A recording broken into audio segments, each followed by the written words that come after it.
More.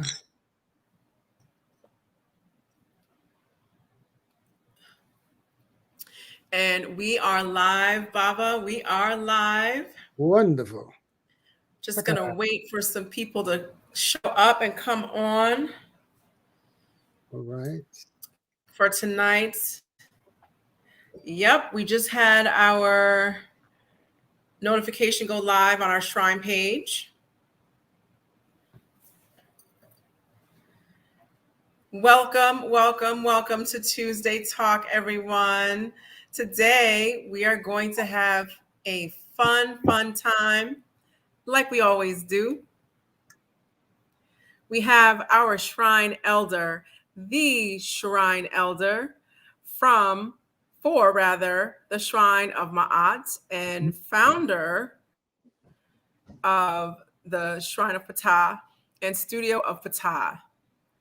And I already see some people coming into the chat. We got a Hetep Baba from Ptah Amen Ra, Tashi, who is part of our newest initiate group. And the comments are flowing a little fast now. So welcome, everybody. Whoa, we're already up at 30. Welcome, everyone. Glad to have you here on this lovely Tuesday evening. We are going to be speaking with Baaba Heru. Baaba Heru Ra Samaj Se Ptah. He is the grandfather, if you will, the shrine elder for the Shrine of Ma'at. The Shrine of Ma'at being the shrine that's bringing this presentation to you this evening. And he imparts so much wisdom on all of us at the shrine. And we love when we have Baba with us. And besides all of that, he's a lot of fun. So tonight we're going to see some of this. And without further ado, I'm going to have Baba come and speak about how he got started and what his background is. When I do it, I don't do it the kind of justice that Baaba Heru does. So welcome, Baaba Heru, to Tuesday Talk. Welcome back. Welcome. It's my pleasure to be here. We love having you here, Baba. Let me give an Ankh salute. Grab my Ankh. Hey. Ankh, right? Yes, this is we are priestesses and priests. We are hard stop because Jabari is going to get on me. We are still in training, but we are not priests in training. Jabari will stop us if we say that. But these are our training Ankhs. And yes, they are this big. They're super dope. If you've ever seen them in person, they're like the size of my whole torso. This is it's standing in my lap right now. It's the size of my whole chest area. Okay. So, Baba, can you let us know a little bit of background about you, where you're from, and how you got started in this walk in Kemetic spirituality? Well, let's begin. I came down from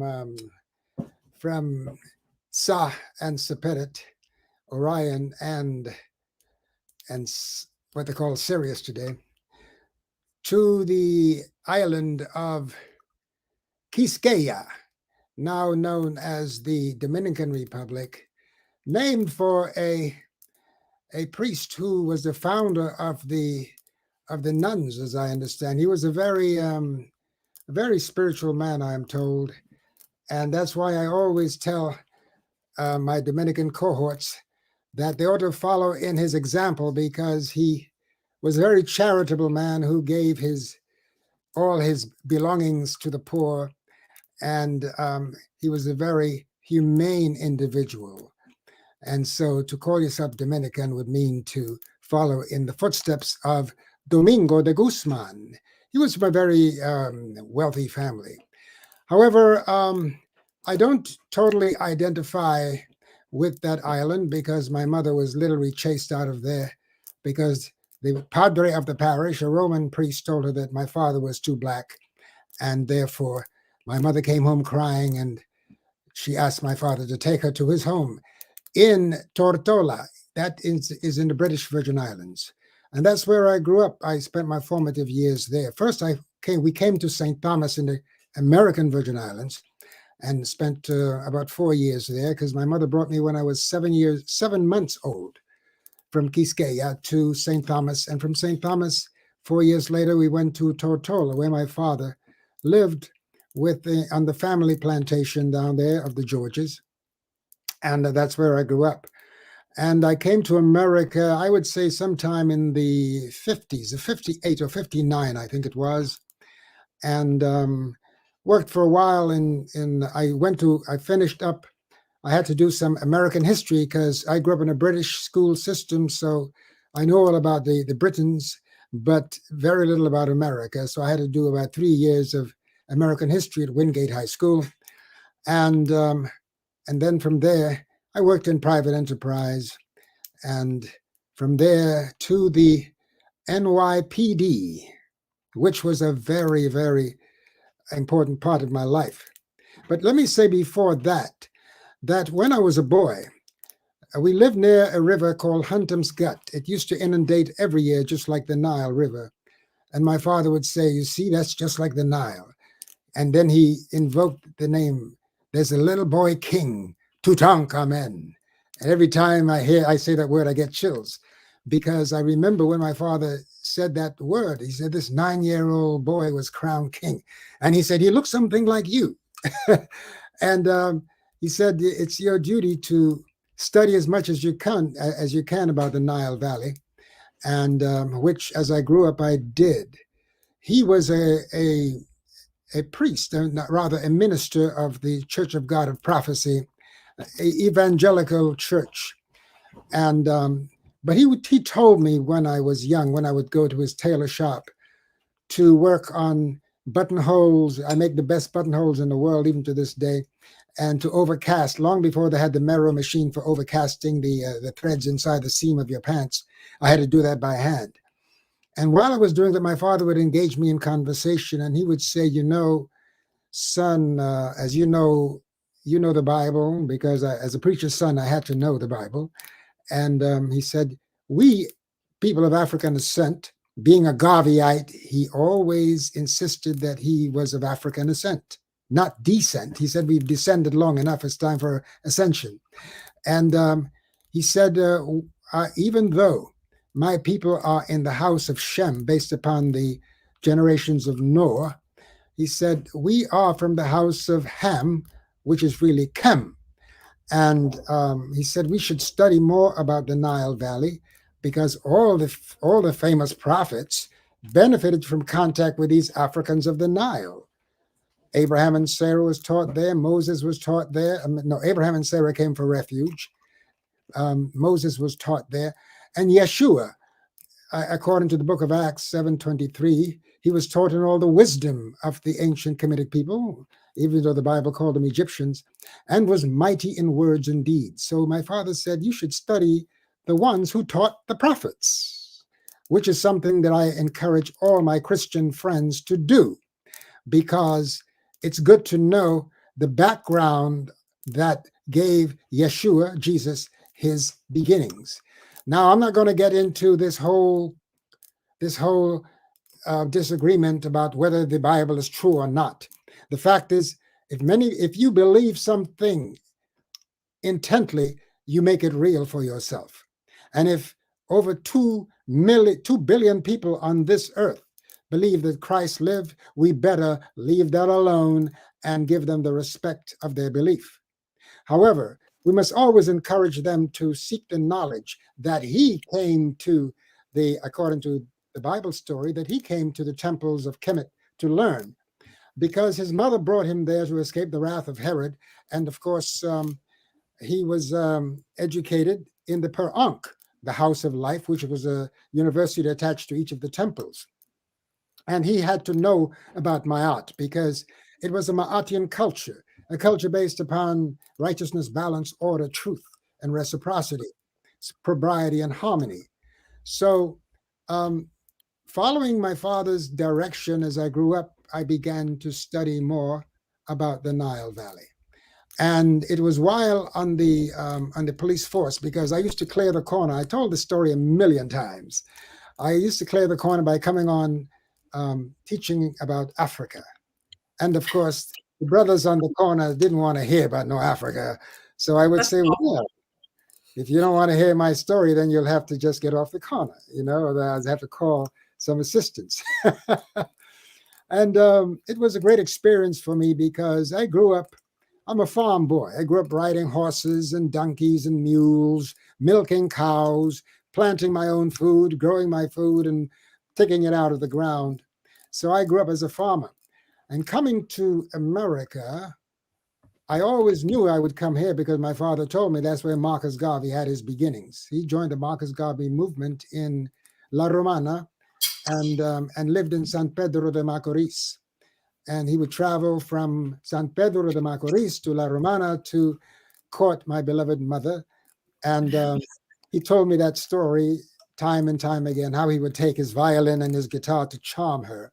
She was the last. She was the last of 23 children, and of course, in Santo Domingo, when you court, the whole family sits around, and all her siblings sit around. All my father could do for 5 years was hold her hand until my no kissing, no none of that, in a Spanish household, because the abuela, she kept her eye on everything, and of course her brothers sitting around and her sisters sitting around ensure that it would be a um, very, I would say, a very neutral visit, even though they spend a lot of time looking into each other's eyes, as my father told me.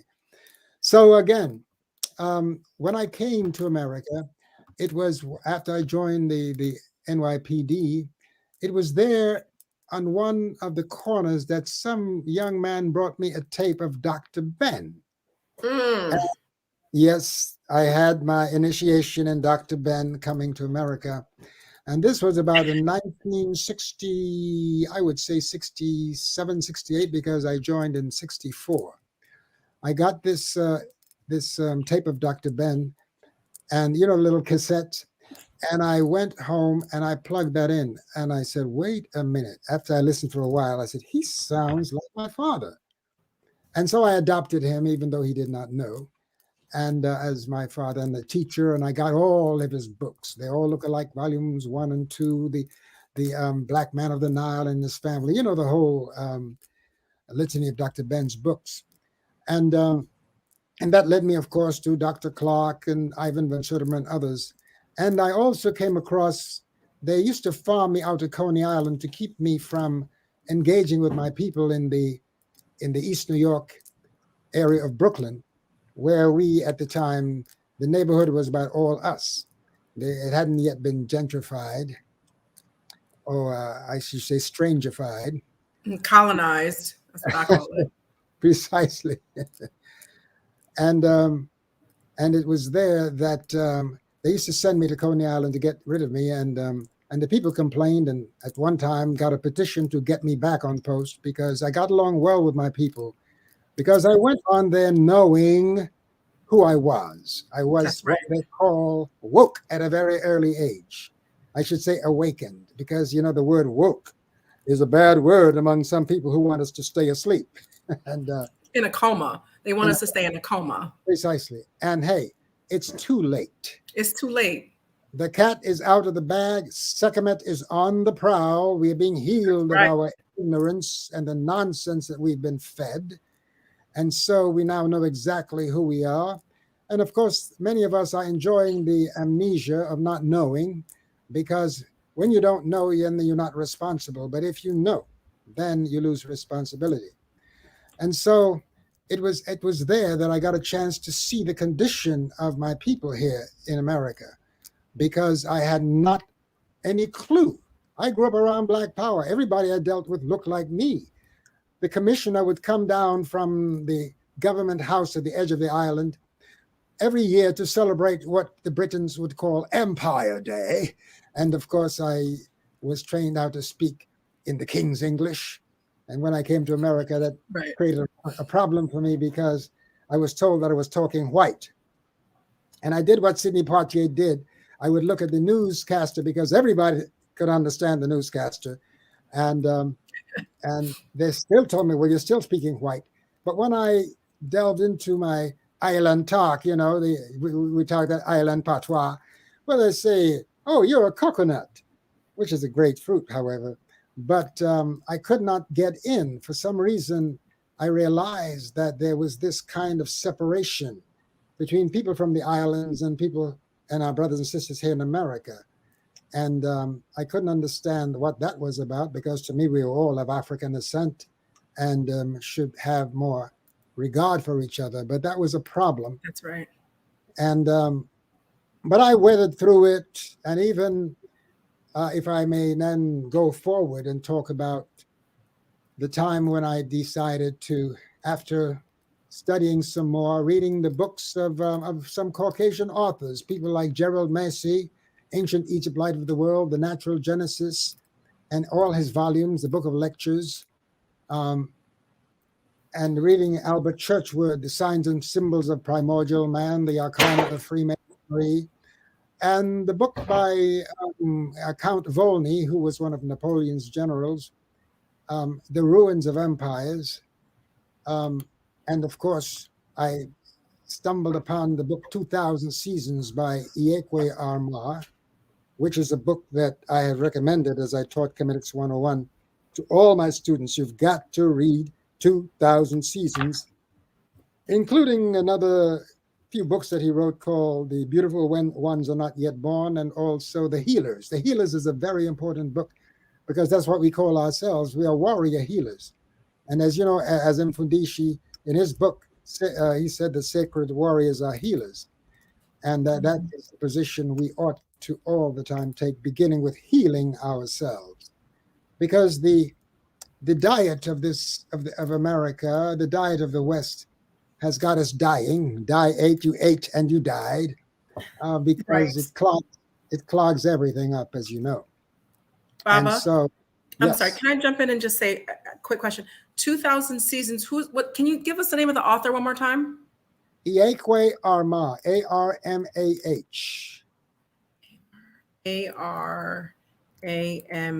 A-R-M-A-H. Oh, okay. He's from Senegal. You can Google him, and I don't know if you can get that book today. If you can, it'll cost you about $500 or more. Mm-hmm. But I was given that book in 1979, I think it was, and I recommended it. It became a staple in all the Kinetics 101 classes that I taught. Okay. Mm-hmm. Yes.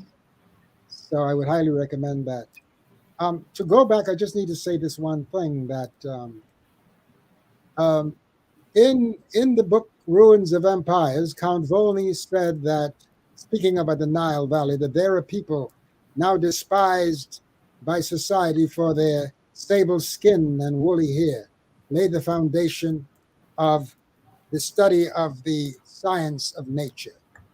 And he also said, and I think it was Sheikh Anta Diop who said, that the oneness of Egyptian and Black culture could not be stated more clearly. And because of this essential identity of genius and race, today all Negroes can trace their culture to ancient Egypt and build a modern society on that foundation.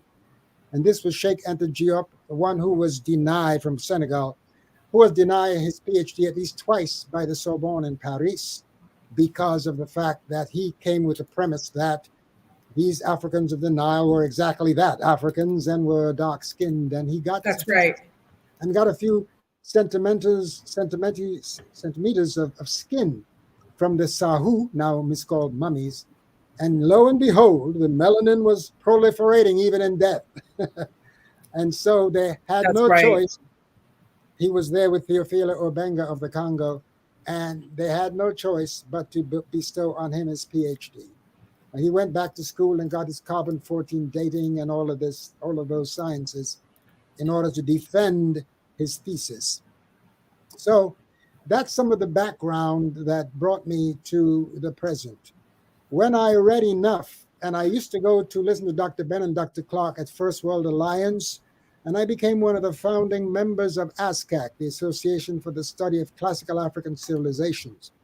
But by then, I had felt that we had enough information to go beyond just study into practice. And boy, did I get into trouble when I started to carry this.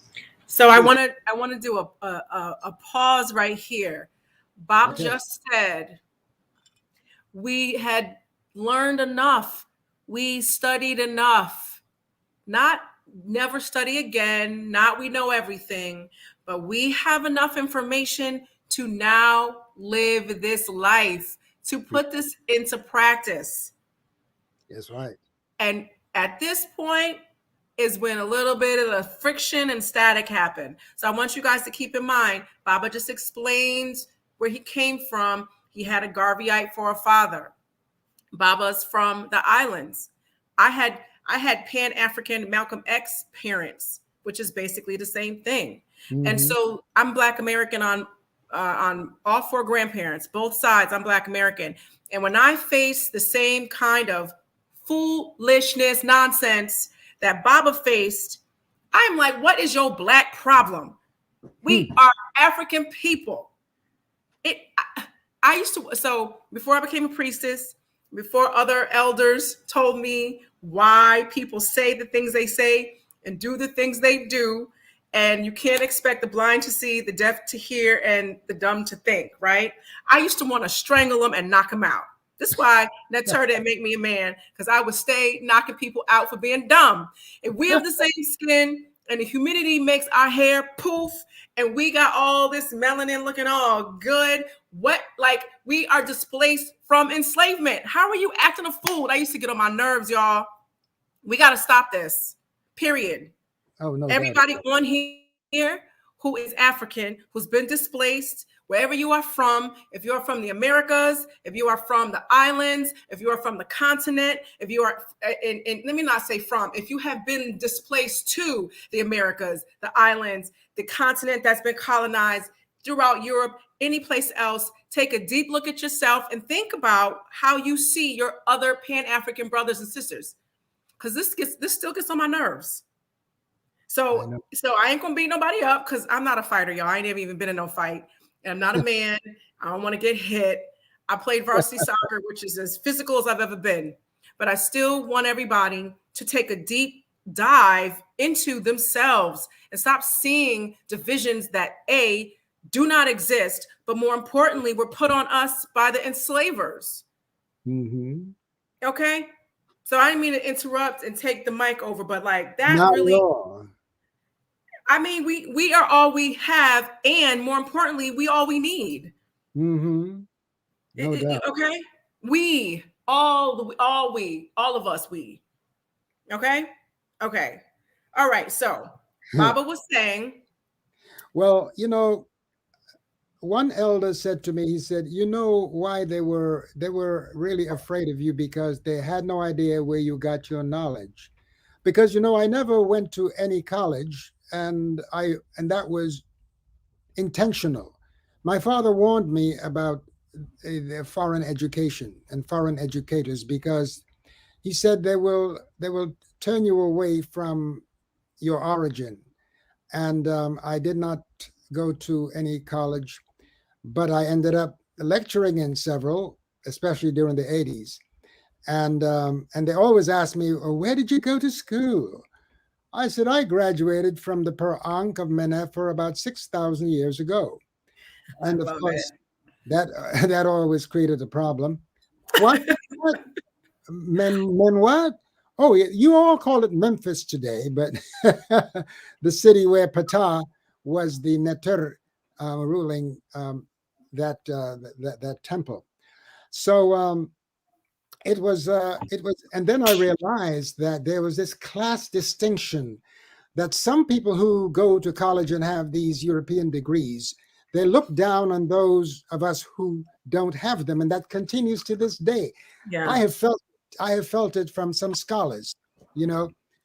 Yet I recall once I was at First World Alliance, and a very famous scholar was lecturing, and somebody from the audience asked a question about Kemet, and the lecturer said, "Well, brother Samaj over there, he knows."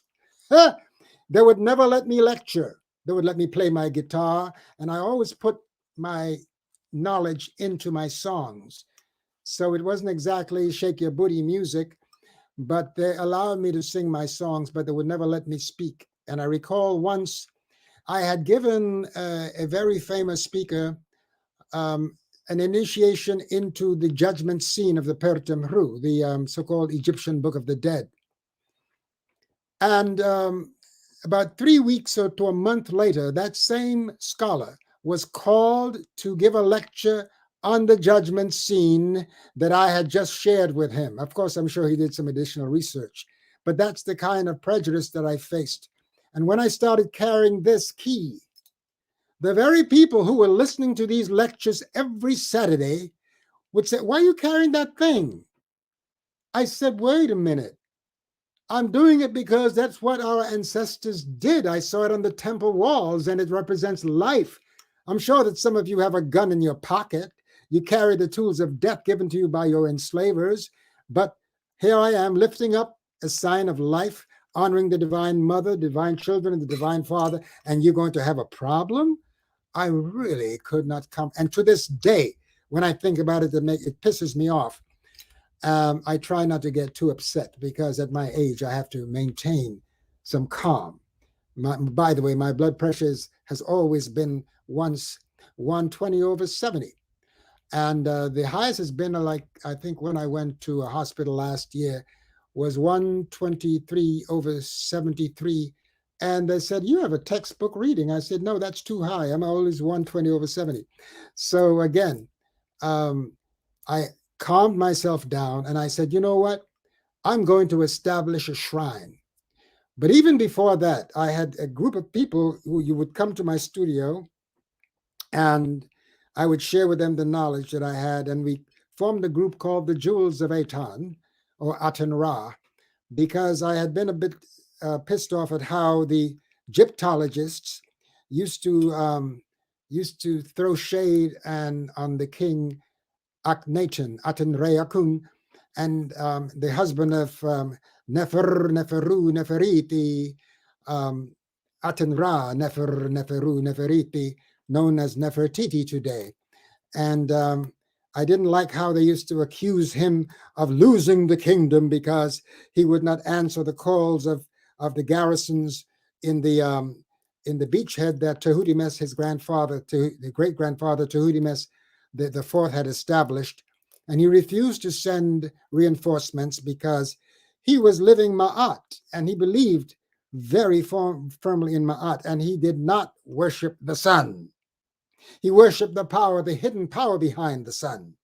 But he saw the sun as a symbol of the light of Ntera, or Nebet Nebercher, the Lady Law to the ultimate limits.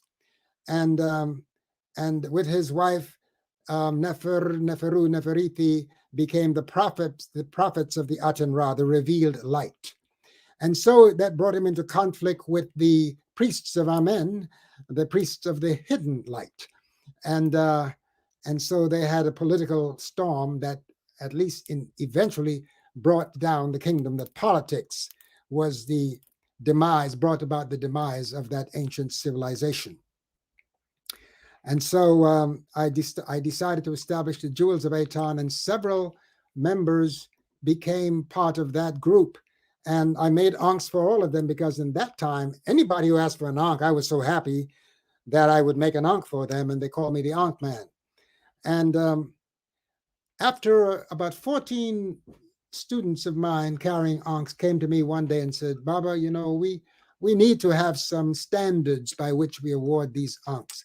So they put it into place that people who had ankhs had to write a letter to the keeper of the shrine of Het Heru, because by that time, that great priestess known as Kaitha Het Heru, who looms cloth from scratch, she would throw her loom.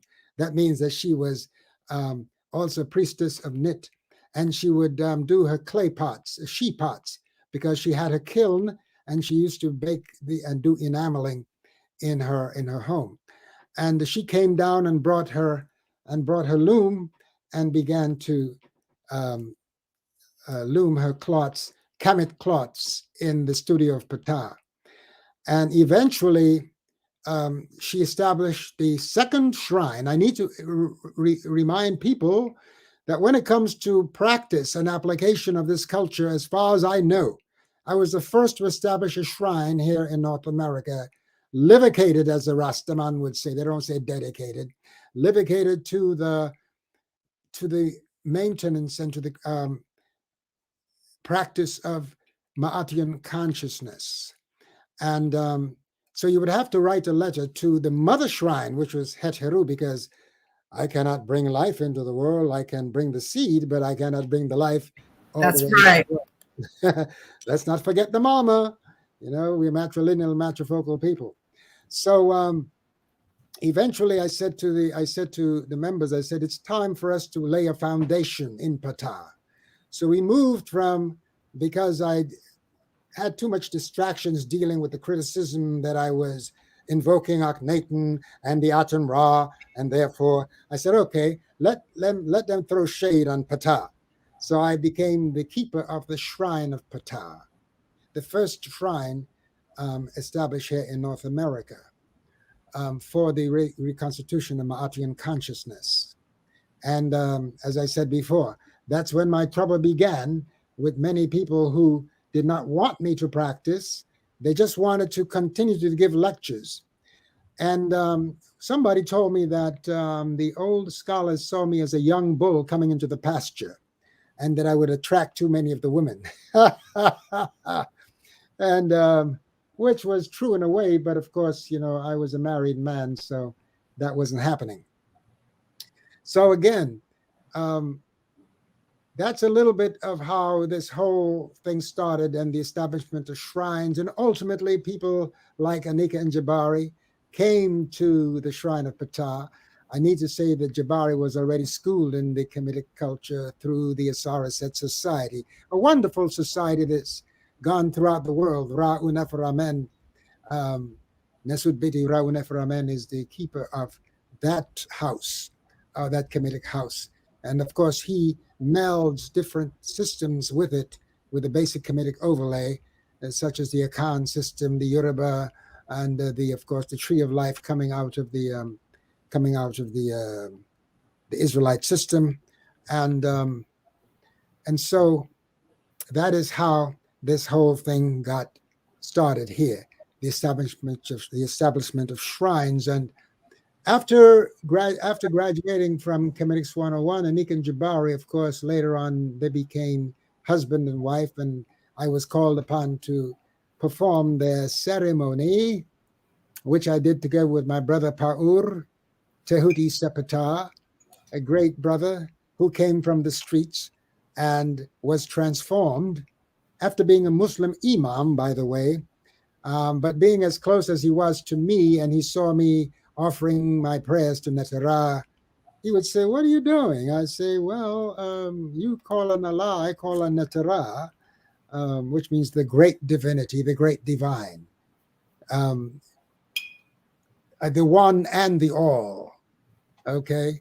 And many people were saying that we were polytheists, that we worship animals and all this nonsense. And so these people did not understand our culture. And so they had this prohibition against images, against what they call idols. Our ancestors made literally Polaroid pictures of themselves in stone. And people were angry at those images because, of course, they went around knocking off the noses and lips, not only to hide their Africanity, but also because these images, these statues, had a living energy in them that was placed there by those who carved them. And so they knew that if they were told that if they knocked the noses off, they would kill the capacity of these statues to live. Now, I know that sounds strange, but again, our culture, the culture of first people, always seems strange to the newcomers who like to assume that they are the ones, and they disrespect their elder parents, their anthropological elders. They do that. And I need to say to you, African people out there, you carry the genes of the anthropological elders of this earth, and for that alone, you should be respected. But you have been educated and miseducated, I should say, into believing that you are less than. And some of you have to fight that because these people would lynch you. And of course, we have seen recently that at least close to 75 millions of our fellow citizens don't like you. Let's make that clear. But you have many allies. And I need to say this succinctly.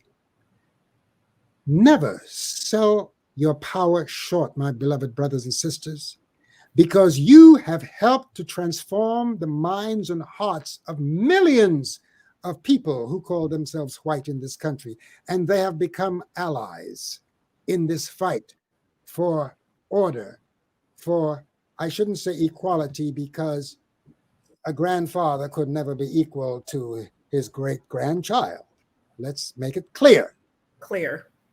However, from a point of view that we all breathe the same air and we all hopefully wash and drink the same water, that brings about a certain degree of balance and equality from a human point of view.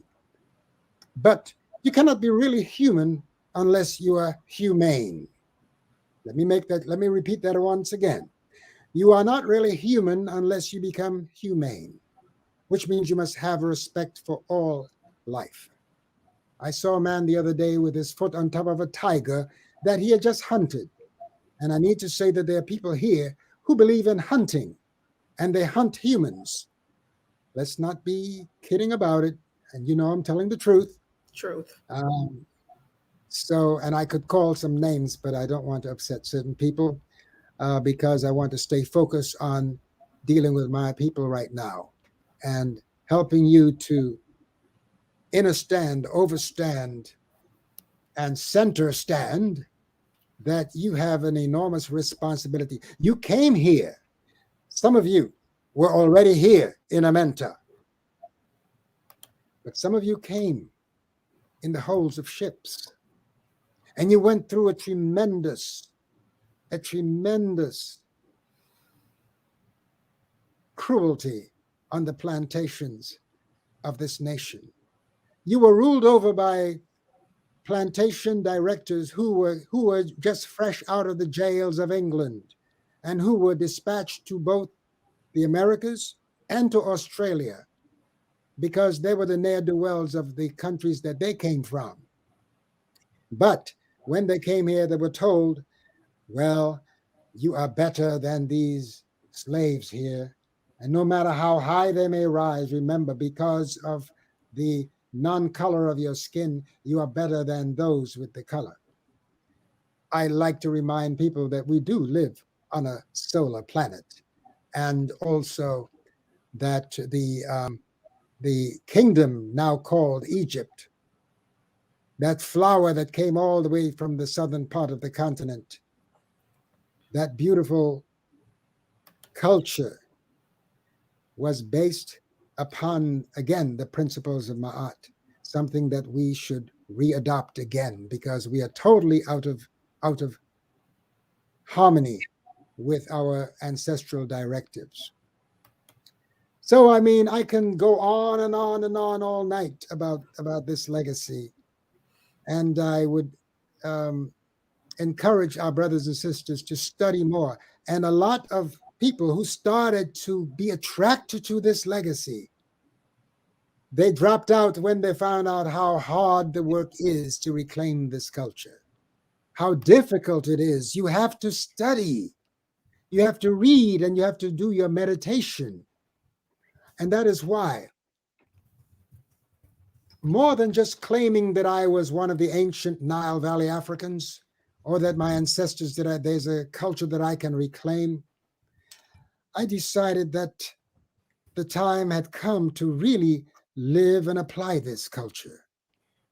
So again, I would encourage all our brothers and sisters, don't be afraid to carry your ankh just because a few ankh carriers or people who have the eye tattooed on their skin have done some things that are totally in the place of isfit. Isfit is the opposite of ma'at. Isfit means doing wrong. You become a misfit in Ma'atian culture when you commit isfit. So I would tell people that we must adopt our covenants of Ma'at and live them to the maximum degree and to the best of our ability. But it begins with cleansing this temple.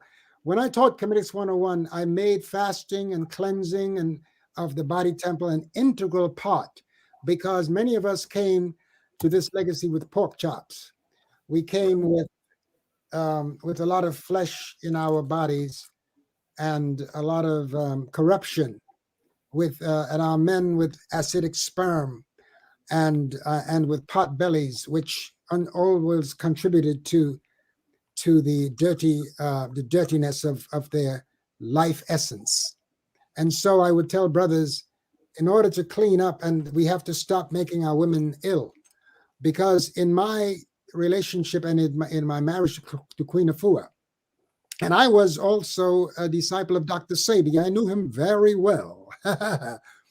And he introduced me to what they call the mushrooms. And I only had 2 trips, and I tell you something. I became an aloe plant in the forest, and I was laughing, ha ha ha, and waving my aloe arms all over the forest. And to this day, every time I think about it, I can go there. That's the reason why it's not necessary to get high on a consistent basis. And if you do smoke what you think is the leaf that's on Sacheta's head, let me tell you something. You better put it to work and just don't space out and waste your time. Put your hands to work. And that's another thing. We fill up the Western museums with the works of our hands. And we should also label to become ambidextrous, to use both hands, and so that we become more balanced in our brain capacity to right and left hemispheres of our brain. But you wanted to say something. Are you ready? Well, yes. So, it may seem on and on from your perspective, Baba, but it's very fluid and it's chronological, and it makes a lot of sense. And we have about 90 people in here right now, and everybody is captivated by what you've said. And Josue Jean Baptiste, he's been on here before, and I need to make sure I'm saying your name right. So can you put in the chat if I'm saying it wrong? And if I'm saying it wrong, then give it to me phonetically, okay? His comment says, there is a lot of ancestral energy dwelling in the speaker, and I can feel it all over him, i.e. Bobo. And yes, there is absolute energy that is resonated when people are rooted in our ancestral culture, because when you do that, you are connected to the spirit. We live in a Western culture that categorically and systematically is disconnected from spirit. They didn't disconnect it. They were the product of what they make is lack of spirit. So there's a difference between disconnecting something. That means they were together and you took it apart. But if it was never there, then there was no loss, act of disconnection. So when you recognize this, so what you are recognizing is the spirit that we all have. Even when African people are acting a fool, pants hanging down, see somebody's butt, women doing this and that, twerking, hair's crazy, it still has some kind of life force and energy to it, even if it's not going in the positive, upbeat direction. There's still something to that. Yes, that's right. Our spirit. That's our sick spirit. It needs to be healed. Just like he said earlier, we're warriors that have to heal. But that is why we take whatever we do and we make it dope, whether dopamine, whether it's good or bad, we're going to make it magnanimous. Precisely. Okay. Now, I just want to share a bit with you all how I came to the Shrine of Ma'at. And it's going to swing back to Baaba Heru in the studio of Fatah and the Shrine of Ma'at. So long story short, I was saved at 7 or 8, didn't believe anything in the Bible, literally, except that Jesus was our Lord and Savior. Wasn't really quite convinced he was crucified because the whole thing sounded so gory and nasty. And that's when I was 7 or 8. All I gave them was he was the Savior. But everything else, I was like, it's a little shaky. And once again, that's because of the upbringing I had. I knew Jesus was black. I knew Santa Claus wasn't real. And my parents never read me any bedtime stories with white women with blonde hair who were damsels in distress. And this white man will come save the day. I'm just saying, right? So if you don't have this savior complex embedded in your psyche since before you're able to use the bathroom on your own, it's kind of hard for you to sell me all those stories in the Bible because they don't make any sense, right? Because my Mhm. foundation was based on sense and not, it was based on fact and not faith. I looked for what I call Black God since I actively looked, I would say since high school. I considered Islam. My friend, she was Muslim. They were the first Black Muslims I had ever met. I think I asked them every question. They invited me to their house. Cy Singletary asked every question known to mankind that day because I was so interested in something that felt Black, right? Mhm. Keep going. It still also, it felt Christian and dogmatic. I was like, well, that's that over here, so I don't want to do this over there. She also discouraged me from the Nation of Islam. She said it wasn't real Islam. I have friends who are in the Nation of Islam who explained the split. At the time, I had no idea. So I was like, I can't. I go to Atlanta.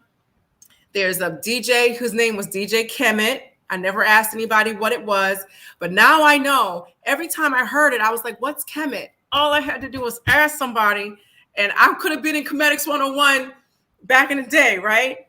I saw, and here we go, guys. The first piece of Joyari that we're going to see, I saw Erykah Badu show her grand aunt that looks like this.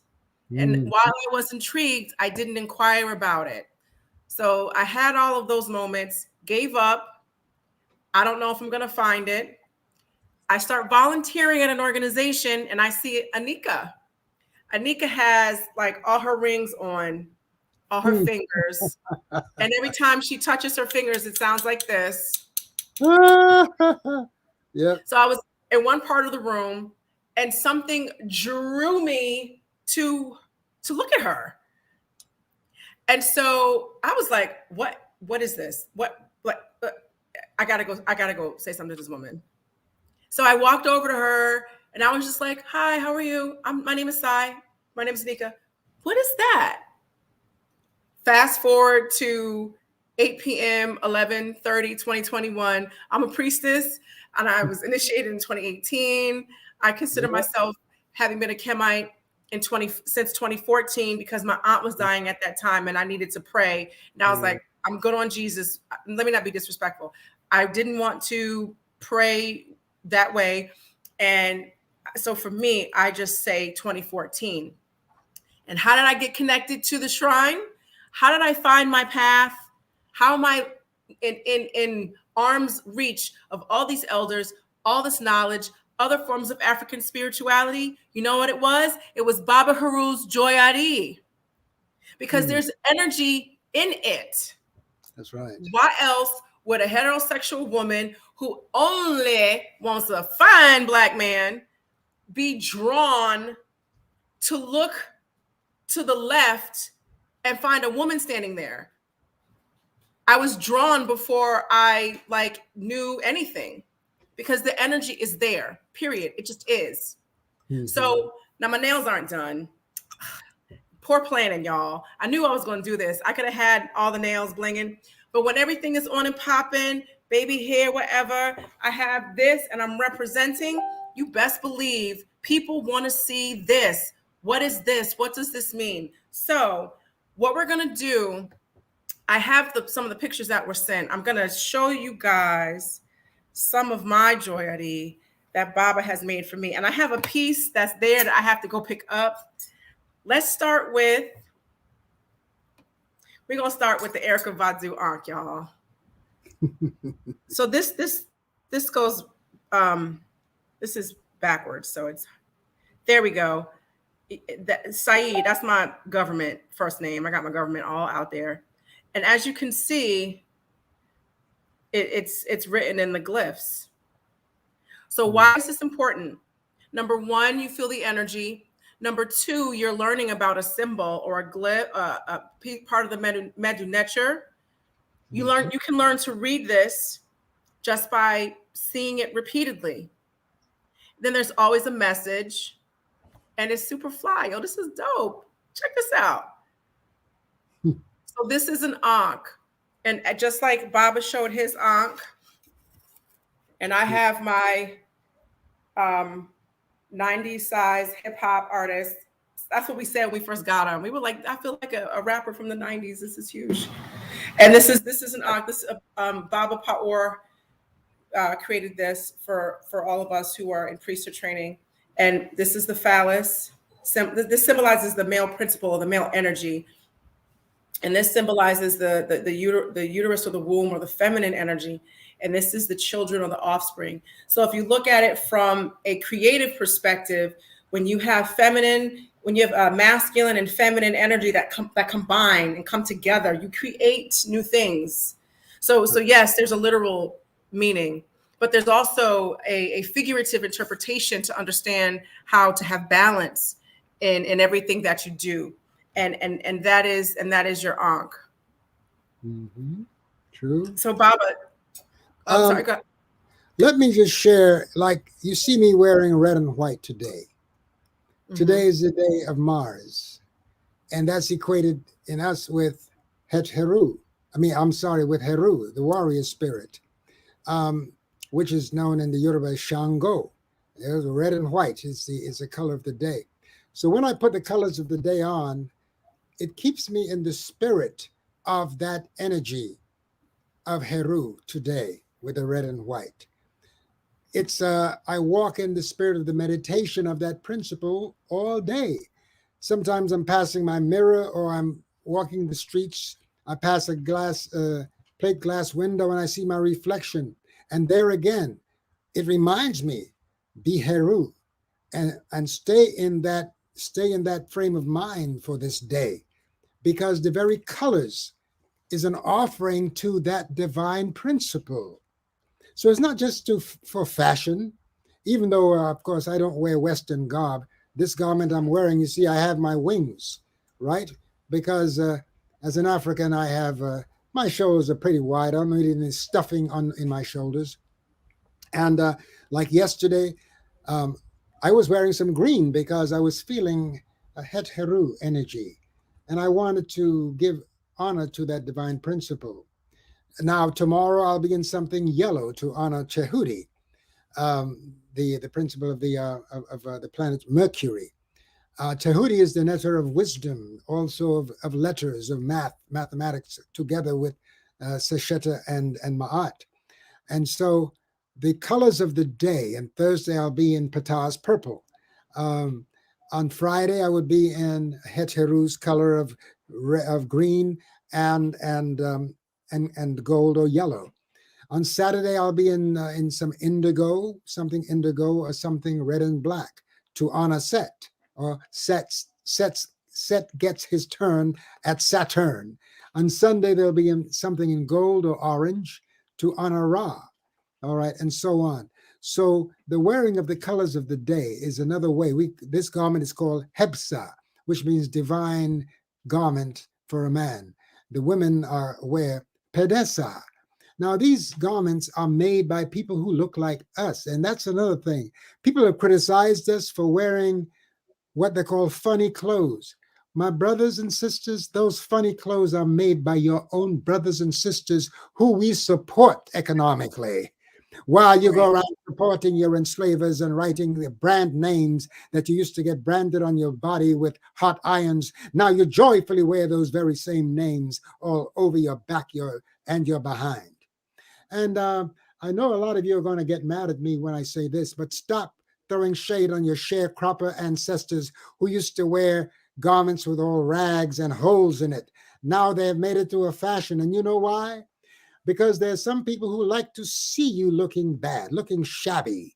Okay. I remember reading during the 50s, here in Manhattan, sailors used to beat up the jazz musicians because they didn't like the fact that they were so sharply dressed. Because there are people who need to see you looking at your worst in order for them to feel good about themselves.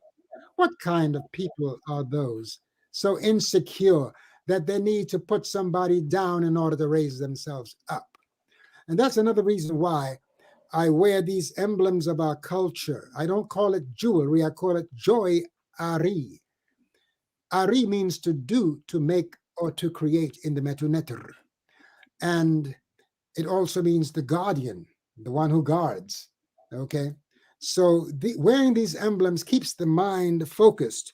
When I put on this Okay. ring of the star, the Sabah, Can the you star, bring it closer? huh? Yeah. Can I make, Let me. you see? I'm gonna put it in the solo. Yes. You see that star, the Sabah? Mm-hmm. Okay. Sabah means student. It also means um, gateway. It also means star, because we are all stars. I remind people that we were cosmogenous for eons before we became terrestrially indigenous. There is something that the scientists call panspermia, which means that all of creation, what we see as empty space, is filled with life essence. Of course, it's been invaded by some biodrones now, carrying the name of an illness, which I'm not going to get into, that is now wrecking the planet. No one knows if it's planned or if it's just spontaneously the neter Oh, that's taking care me. of business by Oh man. bringing about a certain amount of karma to a disobedient, rapacious, and violent people on this earth. So maybe the neter, who they call God, is cleaning house, you know. And that would remind me to tell our brothers and sisters, raise, Mom. what's going on? To raise your energy by and raise your defense mechanism, your body's defense mechanisms by eating the proper herbs, which leads me into introducing you to this pinky ring I'm wearing. Do you know that on this are the Mesu Heru? It looks like a pyramid, right? The side, but it has the four Mesu Heru, or the children of Heru, those born of Heru, because your ancestors left you four jars in their resting places in the Valley of the Kings and Queens. And in each jar, there was a body organ preserved with unguents and spices. And in one jar, there was the lungs, the jar dedicated to Hapi, the baboon, the one who urinates every hour on the hour, and the one that raises its palms towards the sun every morning, okay, which is equated with Tehuti, the nectar of wisdom. And so the Mesu Heru reminds us to take care of our lungs. So as you know, Jabari at the Shrine of Ma'at, that teach the opening of the way, a very beautiful ritual that we do to acknowledge that we must take care of our body temple. And so the ancestors also had, to the south, they had a jar that had the small intestines well preserved. And that was guarded by the principle known as Kebsenuf, a name which means he refreshes his brethren, because it's from the small intestines through the villi, or those small microscopic apertures, that the nourishment goes directly to your bloodstream. And then when you go to the southern zone, there is Mset. On that jar, there's the head of a human being that preserves the liver. And so, because the condition of the liver can be registered on your face. If you are all the time with your face crunched up and like a drunken man, drunken people have liver issues, as you know, because alcohol goes directly and assaults the liver, and the brain gets the message, and then the face becomes all contorted and they stalk out of the side of their mouth when they get drunk, And so that reminds you, when you have this ring on, it reminds you to take care of Mset. Don't upset Mset, and have some bitters. Feed your liver something bitter every day. When you go to the northern zone, there is Kuamutef. By the way, the name Mset who guards the liver means to make green or to refresh. Then you go to the north, and there is Dua Mutef, which means he praises his mother. Because of the nourishment that goes to your stomach, because in that jar, the stomach and large intestines are preserved lovingly. The stomach and what you put when, we need to learn from the time we were children what happens to food from the time it goes into our mouths until it comes back. That's right. Unfortunately, that is not taught in our schools. So people do not know how to take care of this divine temple. I remember I had to go to a hospital last year, and I was surprised to see them serving people the same foods that made them sick in the first place as what they were feeding them for breakfast, lunch, and dinner. Because obviously the medical establishment have not yet made nourishment and what is in food a mandatory thing for their healers, you see. But that's something that we'd have to go to our own healers to get knowledge of. And as a solar people, we need to have more green in our system. So this ring reminds us to take care of these divine organs of our body temples. And also, we should learn what herbs to target each organ to maintain it, especially during these times when we're being attacked by these biodrones, okay?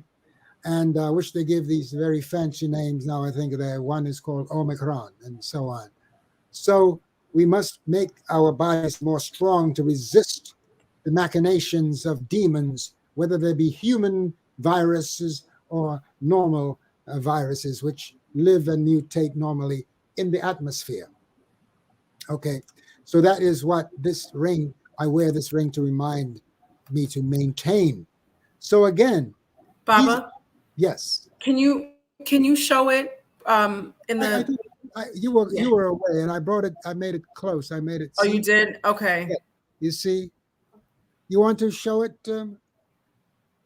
Scott? And I also have the pictures that I can share the screen and show some of your Joyari. Yeah, I can do that as well. I can show some of the pictures that I have. I showed it. You showed it? Okay. Yeah. You see the I'm sorry about that. Can you see it? Can you lift it up a little bit? Yeah, there we go. All right. On the top of the pyramid, you see I have a black stone. Mm-hmm. That's the stone that the builders rejected. That's become the headstone of the corner. I think Masonic brothers will understand what that means. And there are the Mesu Heru all around the ring, all around the pyramid. Oh, that is awesome. Okay. This is brand new. Okay. So for initiates, I insist that this ring be gold.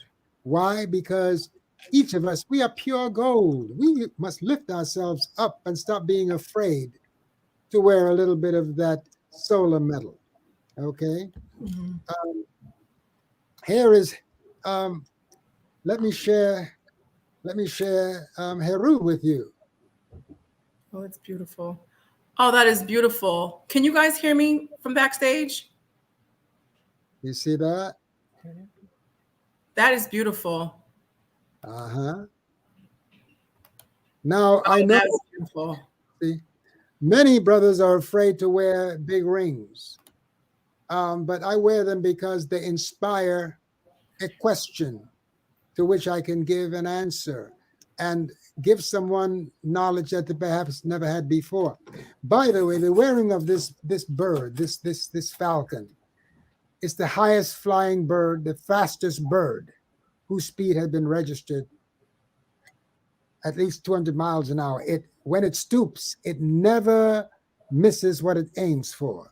It could be flying a mile up and it would see a flock of pigeons and it would choose one that it's going to have for dinner, and it would be on that falcon in no time flat. And I like the behavior of the falcon because, like the lion, I identify with both the lion being a Leo and the falcon because they both put their young out of their nest early so that they can learn how to fend for themselves. And that's what I used to do to my students. Those who, after they graduate, wanted to hang around me, no, no, no, no. You must go. Go away from me. Go to other houses, learn about the legacy, create a synthesis of the knowledge, and spread it and share it with your brothers and sisters. This way, don't try to make a leader out of me so I can be killed and then you will wear a little button on your chest the day I was born and the day I died. And not that I'm afraid of leaving the planet, because I have done many meditations on death, so I have no fear of that at all.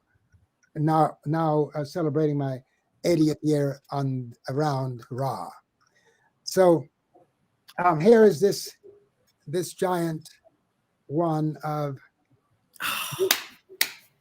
this has Ankh Uja Beautiful. Seneb, life,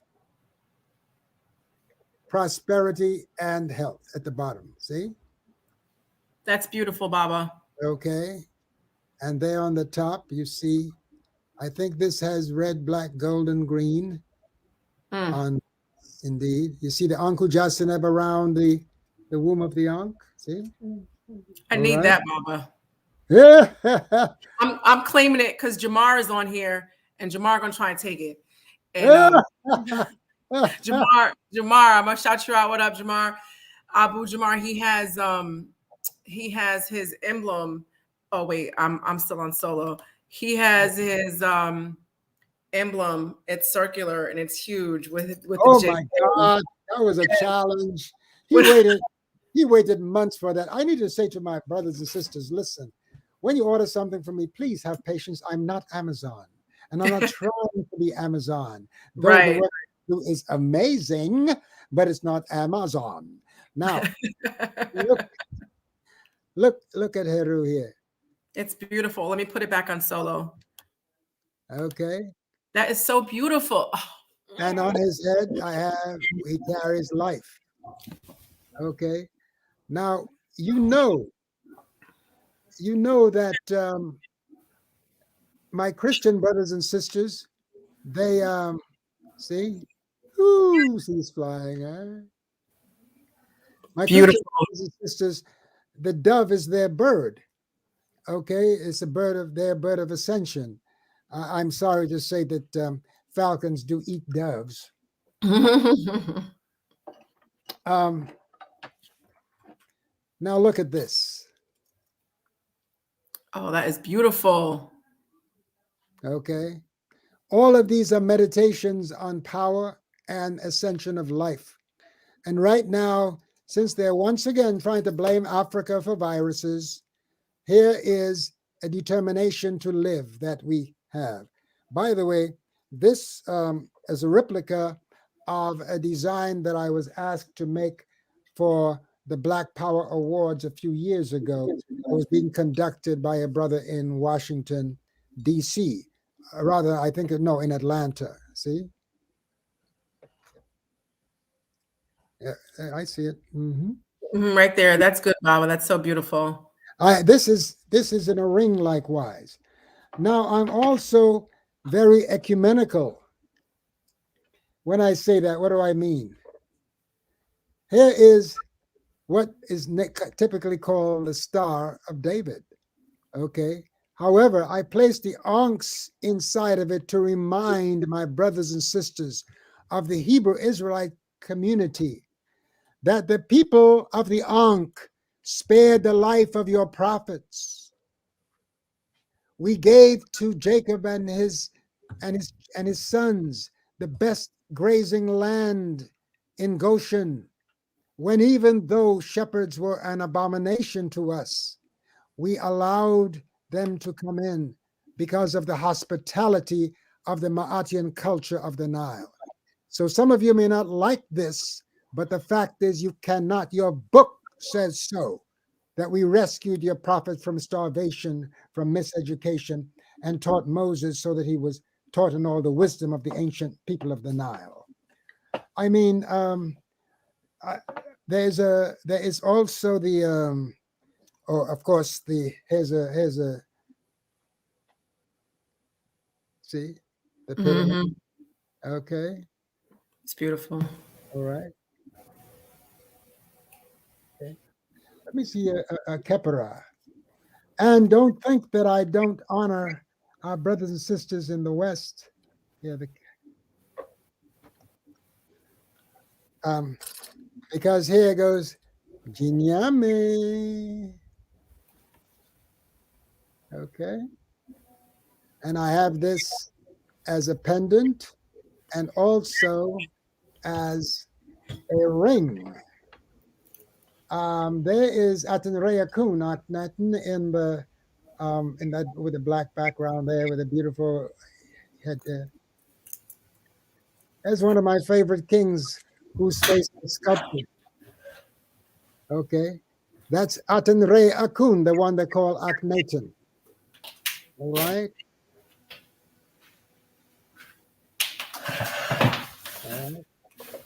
All right. We have a Kepera. And, and here is a beautiful pair of earrings that you beloved sisters can wear. Okay.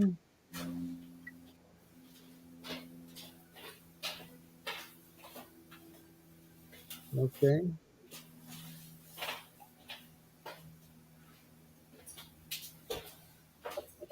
I have a Kepera with wings in the back there to the left. Right.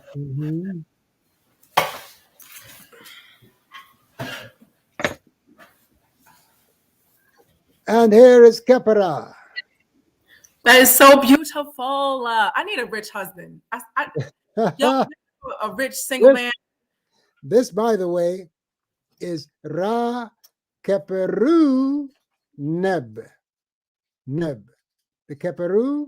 This is one of the names of Aten Ra Tutank, who later became Amen Tutank. They call him Tutank Amen because of some principle that the Egyptologists call honorific transposition, where the first name became the first glyph becomes the last.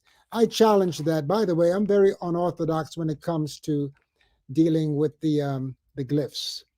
Okay, I study all of the Egyptologists and the interpreters of the glyphs, but I have my own approach to it, um, which angers certain people. And here is Ra.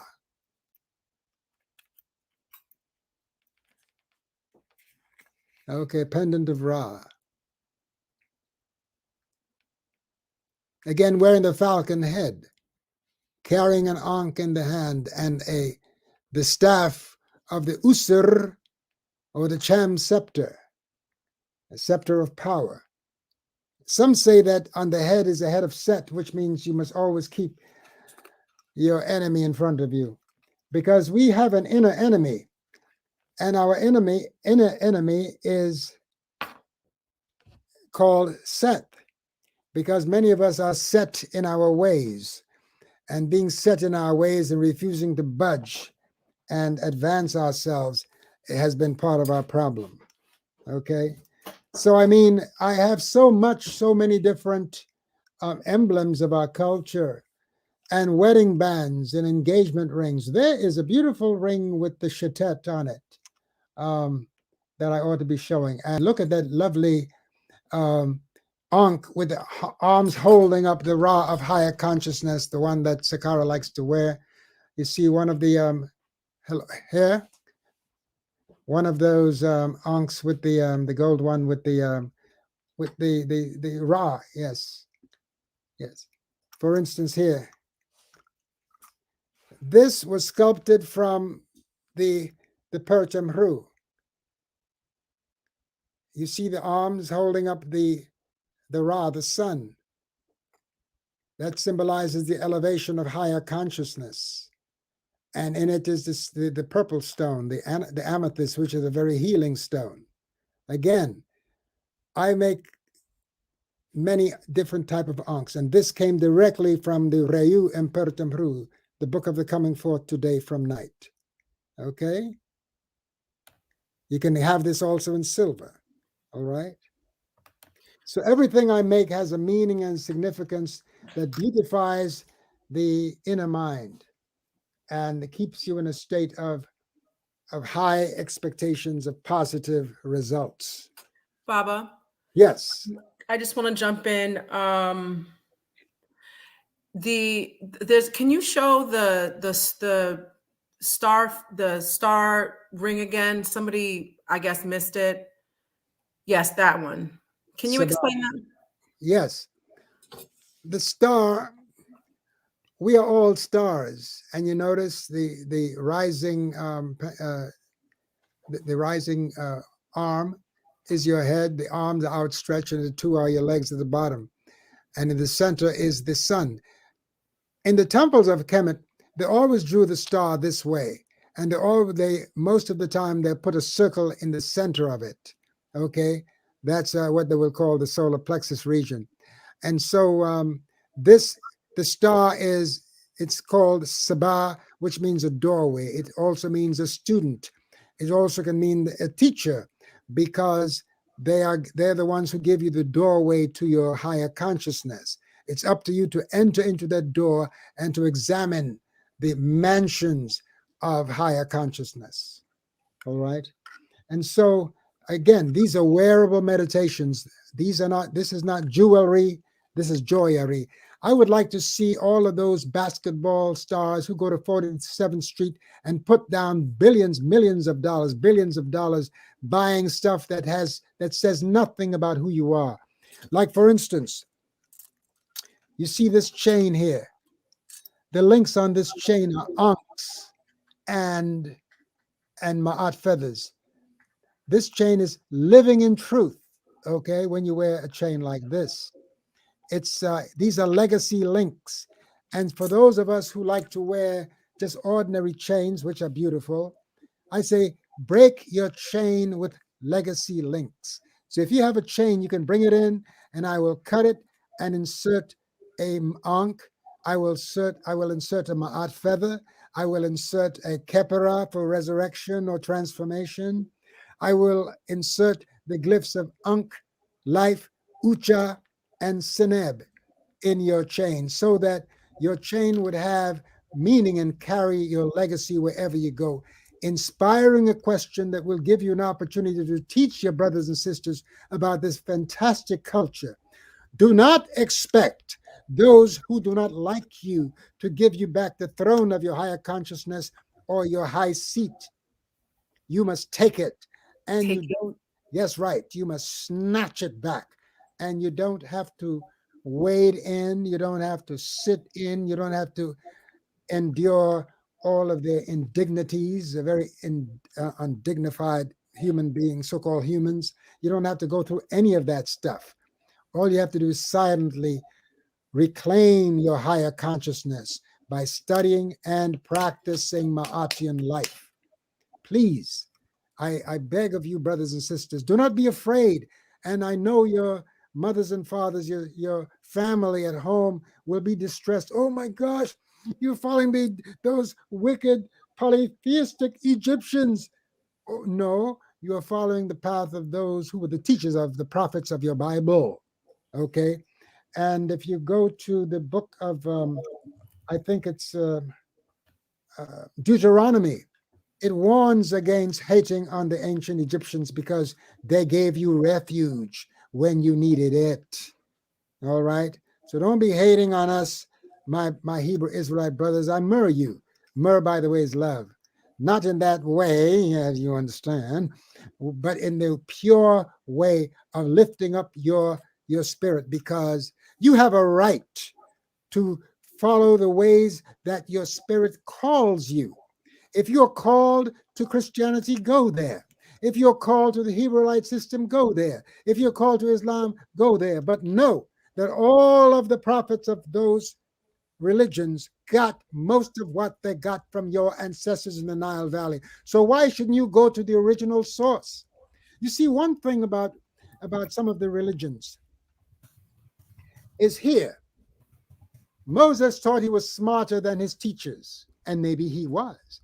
Because if he was smarter than his teachers, it means that the teachers were successful in teaching him, because that's what a teacher's supposed to do. A teacher's supposed to help you to surpass them. okay, so that a teacher can be called successful in having a successful student. All right.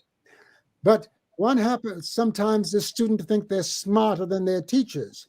So here you have the our beloved Hebrew brothers, their prophets thinking they were smarter than the Kemetic people of the Nile who taught them everything they knew just about. They Yeshua, Yeshua, he was taught in the temples of Kemet, brothers and sisters. Your book says so.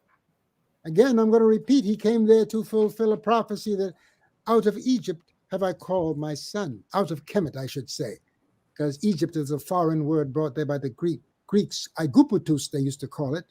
So they gypped it, and now it's become Egypt. Oh, by the way, on the 3rd of April, the modern Egyptians, the Arab Egyptians in Kemet, they moved 22 royal Sahu, miscalled mummies, from the old museum to the brand new museum. Do you know that the world's largest museum is on the land of Kemet, now called Egypt? Okay. And they had the avenues lined with ma'at feathers in royal blue and gold. I said, ooh, my Muslim brothers of Egypt are coming into ma'at. I think even Wesley Muhammad calls himself a Ma'atian Muslim. That's good for you, my brother. It means that you're touching what Malcolm saw when he went to Kemet. Malcolm. Malcolm went to Kemet, and there is a piece on him on the YouTube. He's standing by the pyramids talking about the ancient kings of the Nile. And trust me, if he had lived longer, he would have touched this ankh, because Khalid Muhammad touched this. And I made one for him that he used to wear on his forefinger. Okay.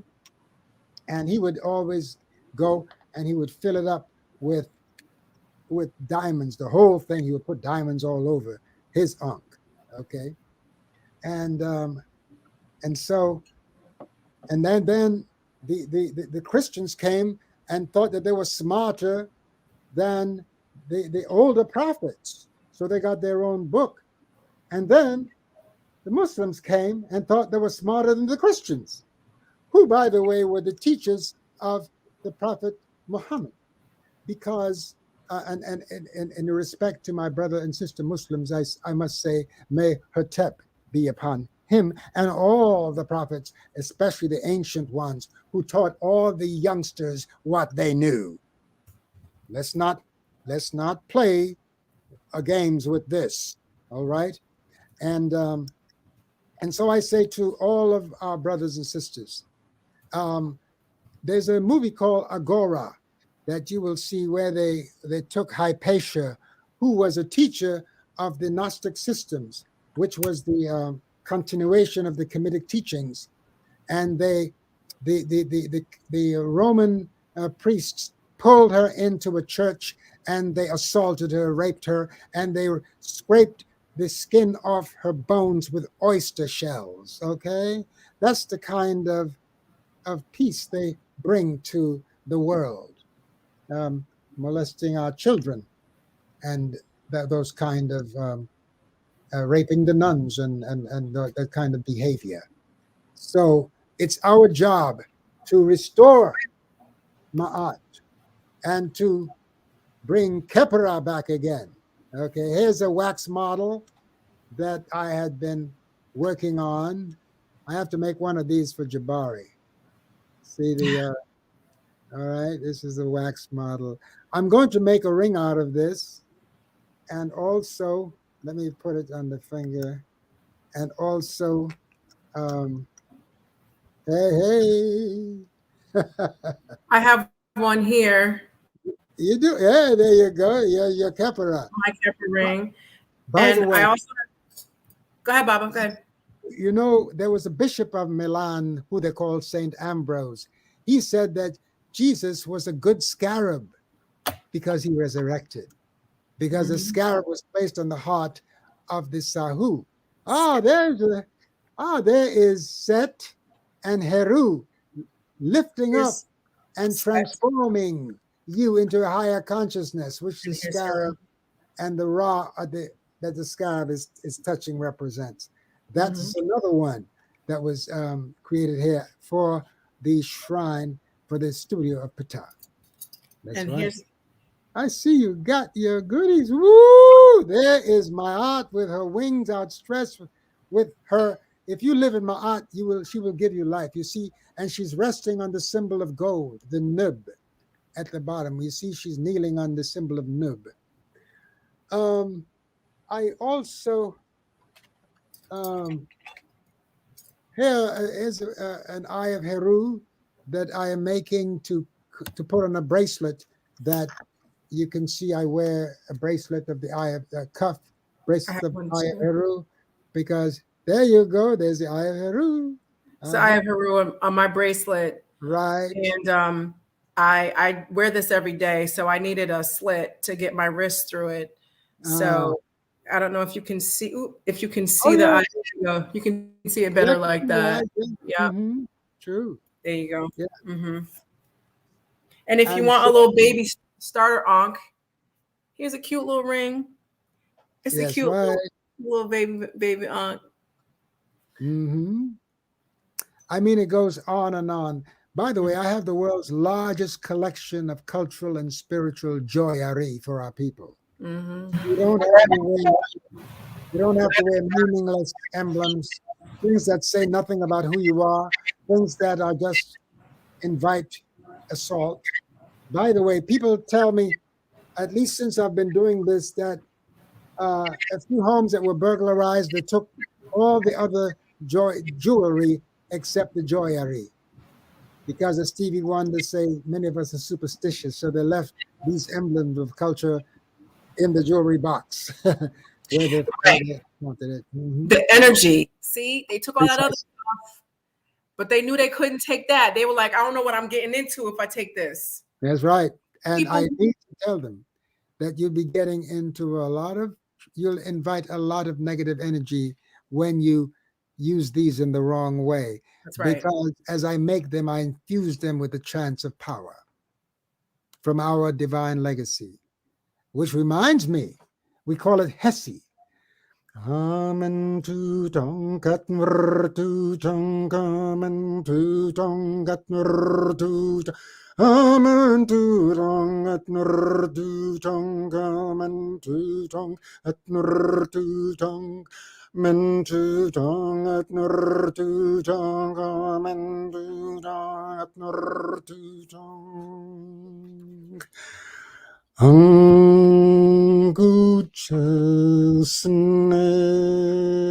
Anguchasneb, Anguchasneb, Anguchasneb, Anguchasneb, Anguchasneb, Anguchasneb. Uncle Jocelyn, Uncle Jocelyn, Uncle Jocelyn. Amen tutong katen tutong amen tutong atnur tutong amen tutong katnur tutong amen tutong atnur tutong amen tutong katnur tutong amen tutong katnur tutong amen tutong atnura tutong amen tutong atnura tutong amen tutong at nur tutong amen tutong at nur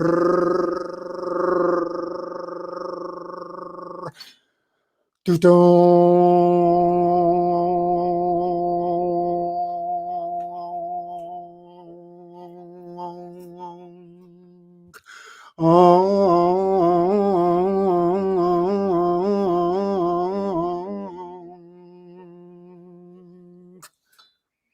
By the way, the word unk, it doesn't, in the glyphs, it does not have an A in the front. We put the A for ease of English translation. It has a wave of water, and then it has a C. Okay. the sieve catches the impurities when you're panning, and the pebbles when you're panning for gold. Now, when I the when I chant Ankh, sometimes I don't just chant Ankh. I follow the glyphs. Mm.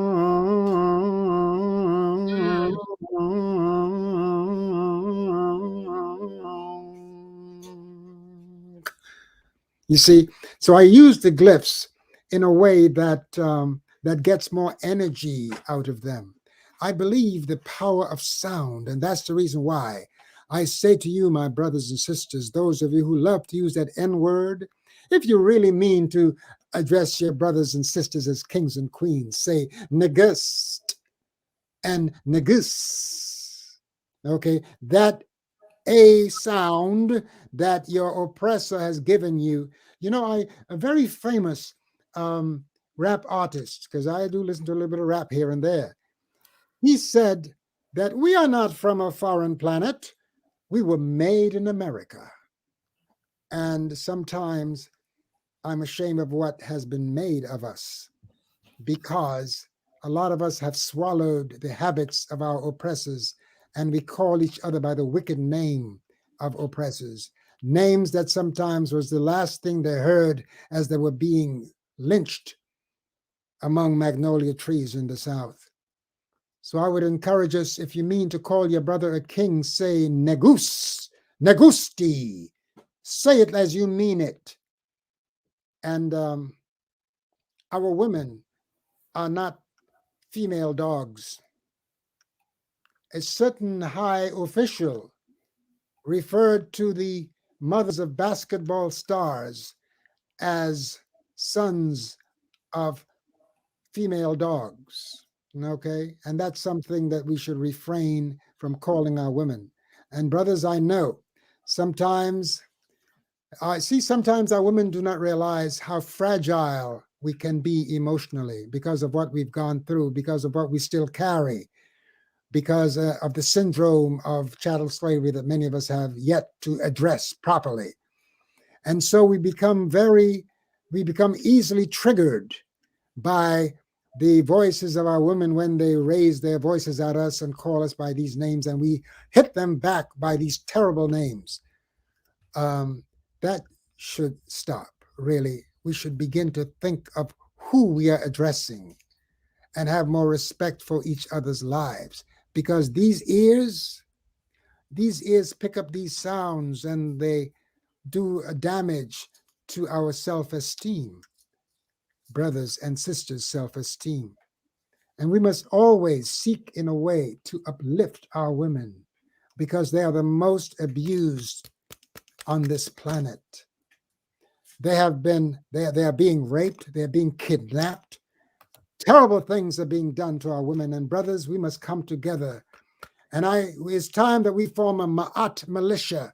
Yeah, we'll carry the feathers of Ma'at. You can hold on to your guns, because we know that you feel insecure. Many of those people who are listening to this, they feel insecure because they think that we're going to do to them what they've done to us. But look what we do. We out Jesus, Jesus, and we out Muhammad, Muhammad. You come and you shoot 9 of us in the church, and what do? We forgive you. We are at home in our own apartment. You come in and you shoot us, and we hug you at the end of the trial as you go to jail. This is the forgiving spirit of the African. Christians, the real Christians, are my brothers and sisters here in America, because we have used your Bible to whip your ass, literally. Martin Luther King, Reverend Lowry. Oh, yes. We have used your own book to whip you, because we live Christianity better than you ever can. Not all of you, I should say. I must realize that many of you practice the true loving spirit that Christianity is supposed to represent. But at the same time, many of you still worship a jealous and a wrathful deity, calling this deity by a Gothic Germanic name. Your ancestors called the divine Nter. Some say nature. Some say netter. But NTR, the very consonants of the word nature. You know, the fruit doesn't fall far from the tree. You are going to the bank where your life savings are being held. Inside of the word bank is the word ankh, right? Because your life is in the bank. By the way, pull out some of those dollars and put them under your pillow, because one day they're going to shut down the computers and you will not be able to get your money. I was having lunch with a dear friend in the islands, and I was telling her, you have to put some money under your pillow, because they will one day shut down the computers. Oh, she's, oh, stop. Don't they? Oh, well, she went to pay the bill for our lunch, and lo and behold, the computers in the bank were down. And I went into my pocket and saved the day because I had some cash on me. And a lot of us are afraid to have cash because we think we're going to get mugged. But your fear attracts what you do not desire. You have a powerful mind. You can attract the positive, and you can also attract the negative. But sometimes when you attract the negative, it's because there's a lesson that you have to learn. And I hope that you take your lessons well and live a Ma'atian life. I don't know if there's anything else that Seshat would like me to share with you today, but I'm honored to be here um, saying the things that I've said. And I hope that you can play some of this over if you misunderstand some of the things that I'm saying.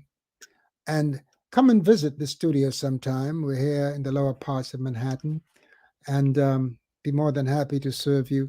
And when you come with your questions. I share the jewels as well as the joyari. Okay? So you don't just come here to buy jewelry, you come here to get the jewels of the wisdom imparted to us through our ancestors that I have taken the time to study and to share with you. I'm a great grandfather many times, and I do my best. I have many great grandchildren scattered around the earth. And I need to say to our Caucasian cousins, thank you for the internet, because I remember getting on planes and going to some town that I was invited to speak, and there would be 10, 20 people in a room. But look, because of the internet, which I understand was invented by one of us, I'm not sure about that, but I know the telephone was, and I know a whole bunch of things like your refrigerator was invented by people who got their patents stolen by thieves. Don't forget Edison. He got a lot of stuff, and he fought our brother who his name. Why does his name escape me? That they have named a new car and a business after him. Gosh, his name. Anyway, you all know who I'm talking about. The one that Tesla? Is it Tesla? Tesla, precisely. Tesla studied things in Kemet. All right. There's another very powerful intellectual that people may not like me to name him. They call him Jordan Peterson. In his class, he teaches about the symbols of Kemet, and he has a book called 12 Rules for Life, and in that book, he said he was going to call it 42 Rules for Life. So I knew that he must have known about Ma'at. And there's another book, and I wish that that Sakar would bring me that the Nile book. And don't forget, those of you who are listening, you must get Jabari's book, Seven Little White Lies. And my dear friend, Chester Higgins, has brought us Sacred Nile. He was a second generation photographer with the New York Times. And he was able to get me inside the king's chamber of the pyramid of Khufu, where I underwent a certain initiation. He was also able to get me into the shrine of Ptah, Sekhmet, and Nefertum Mm. in the complex of the temple of Amen-Ra at Ibit Aisut at Karnak. I also visited the temple of Ibit Aisut, what they call Luxor, where I saw inside one of the sanctuaries the oldest carved in stone ritual of a virgin birth, where Mutemua, who was the wife of, of Amenhotep III, no, of Tahutimes IV, giving birth to the Aten Ra, the living son, who came in the aspect of Amenhotep III, the husband of Queen Tai.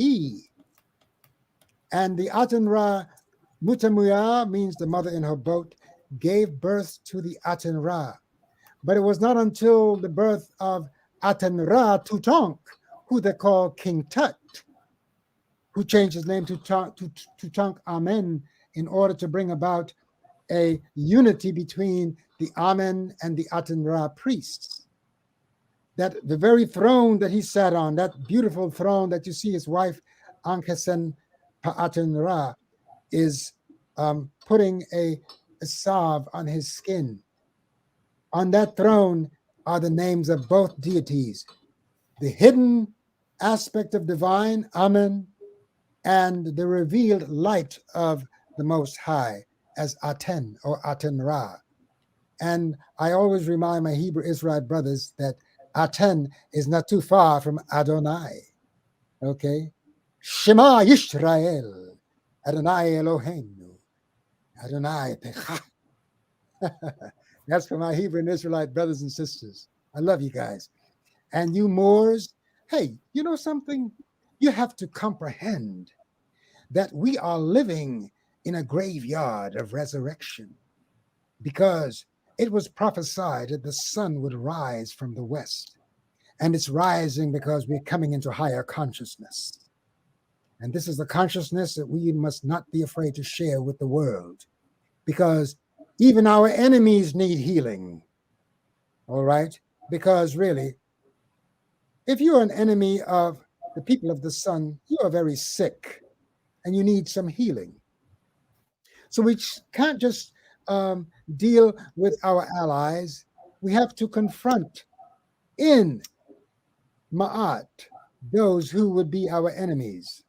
Because when we carried the Wa scepter or the Cham scepter, we always kept our enemies in front of us so that they will not attack us from behind. Okay? So know that we have tools that our ancestors have left carved in stone and on enduring papyri, what they call papyrus. And also go to the shrine of ptah.org, and there's not much on there, but there's a page where you can download the 42 new covenants of Ma'at. Because though we honor and still use the 42 ancient oracles of Ma'at, known today as the negative confessions, we have found it necessary to create 42 new ones because we've acquired some very bad habits living among a people, some of whom insist on being barbarians. Okay, so we must always confront and learn the 42 ancient confessions of Ma'at plus the new 42 confessions or oracles, the covenants of Ma'at, which you can download from the shrine of ptah.org on your device. Okay. So these are some of the things I'm glad I was invited to share. And I hope that I've been of some use to you, that you can, Of that course. has been an impetus to get you on the road to Ma'atian and Kemetic consciousness. Yes. So It's always, I absolutely love hosting Tuesday Talk, but you know, when you have great guests like Baba Heru and he's done speaking and then it's my turn, it's like, what am I supposed to say after that? Oh, it's, no, no, no, no. You have a lot to say. We need to hear more from our women. You yes, and you definitely will. I've had that conversation with myself. I'm like, we need more women vocal in this space. Yes, We yes, absolutely do. we do. You True. know, I want to say that the Joyari is definitely a way to introduce yourself to our lifestyle, our culture, our heritage, our history. I mean, everything, because Oh, one leads to another. yeah, and I forgot to mention wedding bands, engagement rings. Imagine your stone being held up by little onks. Where is the um can you can go online and see I have a ring called Two Becomes One, and it has the eyes of Heru on the cradle that holds your stone. And guess what? When women come, when they're getting married and the men come, I say to the brothers, you see those eyes as holding the diamond or the amethyst, because it's not only diamonds that goes in engagement rings. You can have your birthstone on your engagement ring, but on the cradle that holds the engagement ring, I have the eyes of Heru. And in the pupil of the eye, I would ask to put the husband's birthstone so that the woman will feel protected by the eyes of her divine husband wherever she goes.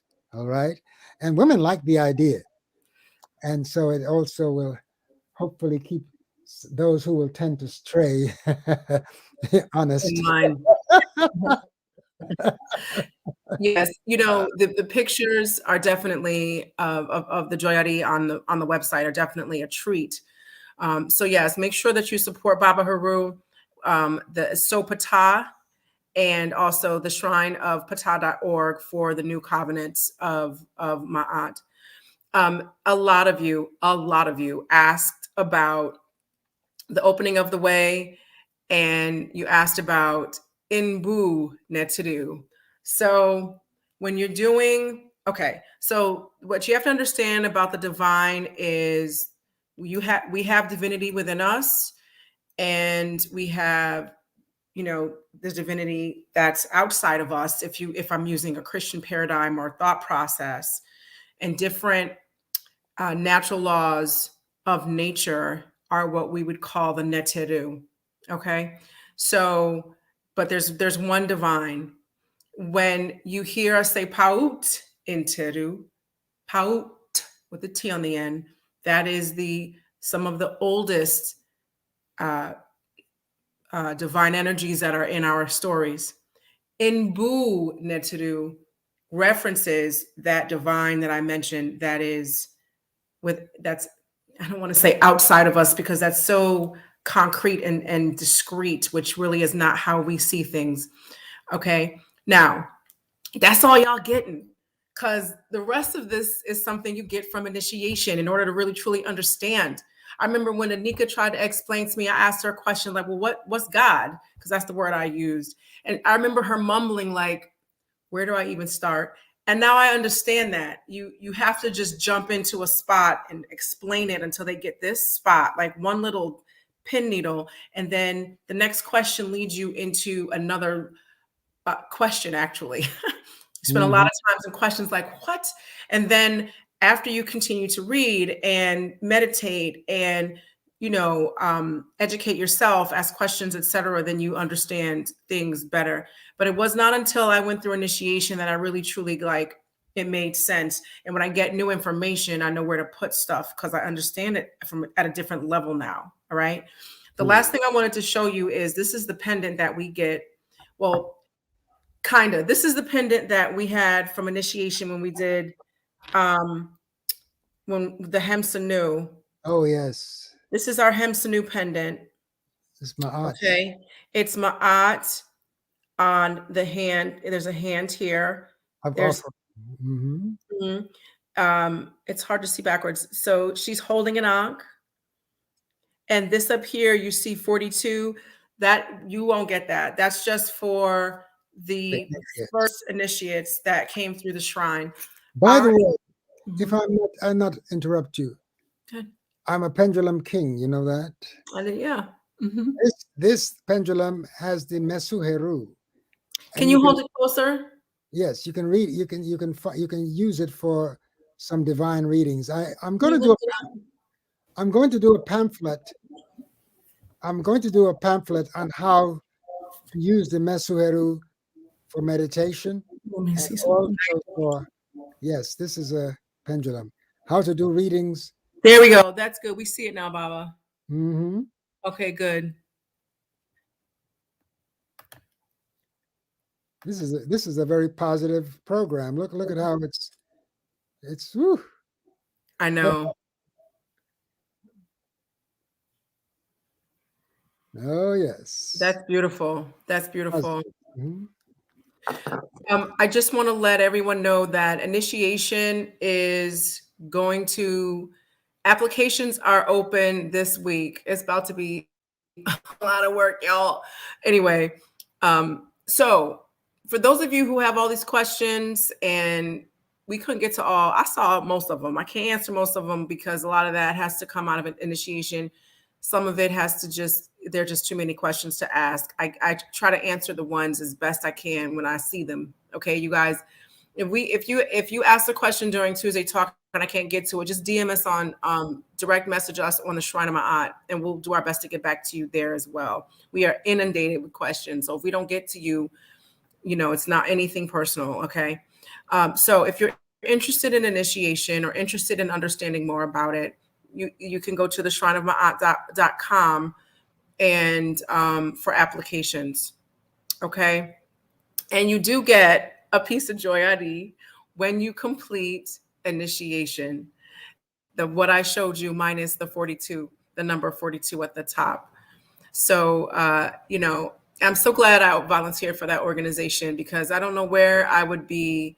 Um, this week is December, Josue. It's November 30th. What's tomorrow? December. It's, you're right. It's coming up. He said I thought it was supposed to be December. It's December tomorrow. So I just want to say thank you, Baaba Heru. And one of the things that he left out was when he was coming into this consciousness and living and not coming in, sorry, practicing and living that, he was relatively isolated. And it was not easy. It wasn't easy, period. It just wasn't. It was hard. Okay. Mhm. People thought he was losing his mind because he was getting his mind. He was losing the crazy Western mind, which he never had, but he was getting his mind and practicing so we could be here on November 30th, 2021 on Tuesday Talk. Mhm. So we have to really truly understand that this is not going to be easy. We at least have each other. We have other people who are conscious about something over here ain't right, something over here is. So people are in different stages of understanding and consciousness and action and seeking knowledge, etc. So it's kind of a hodgepodge, but at least it's here. But when he did it, it wasn't. So we owe this man a debt of gratitude that is probably impossible to repay. Okay. So I'm not saying other people weren't doing work and weren't teaching and lecturing, but he was walking this walk. So I just, you know, as a priestess in the Shrine of Ma'at, you know, I am incredibly grateful for you, Baba, for having, Thank you you. know, being able to hang out with you minus COVID and the way COVID has everybody, you know, in different sorts or whatever.